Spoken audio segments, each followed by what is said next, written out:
আমরা ত্রিপুরা প্রদেশ কংগ্রেসের পক্ষ থেকে নির্বাচন কমিশনারের কাছে যাচ্ছি। আমরা একটা টিম, আমাদের দাবি পঞ্চায়েত নির্বাচনে এখন পর্যন্ত যে ডিলিমিটেশন হয়েছে, ডিলিমিটেশনটাও মানে সঠিকভাবে হয়নি এবং পঞ্চায়েতের যে খসড়া ভোটার তালিকা প্রকাশিত হয়েছিল এটাতে প্রচণ্ড অনিয়ম। আমরা জেলা শাসকের সঙ্গেও দেখা করেছি, বিভিন্ন জায়গায় বিডিও সাহেবের সঙ্গেও দেখা করেছি, অভিযোগ আমরা দিয়েছি। আমরা আজকে মূলত আমরা দাবি রাখবো নির্বাচন কমিশনারের কাছে, যাতে রাজ্যে শান্তিপূর্ণভাবে অবাধ সুষ্ঠুভাবে আমাদের প্রার্থীরা মনোনয়ন জমা দিতে পারে সর্বত্র।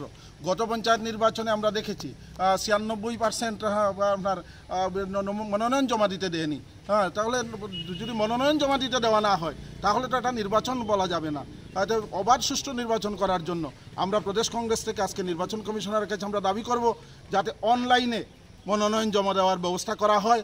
এবং আমরা লক্ষ্য করেছি পশ্চিমবাংলায়ও প্যারামিলিটারি দিয়ে আপনার পঞ্চায়েত নির্বাচন হয়েছে, ত্রিপুরা রাজ্যেও যাতে প্যারামিলিটারি দিয়ে আপনার পঞ্চায়েত নির্বাচনটা করা হয়। মানে আমাদের মুখ্য দাবি হচ্ছে অবাধ সুষ্ঠু পঞ্চায়েত নির্বাচন, যাতে আমরা পঞ্চায়েত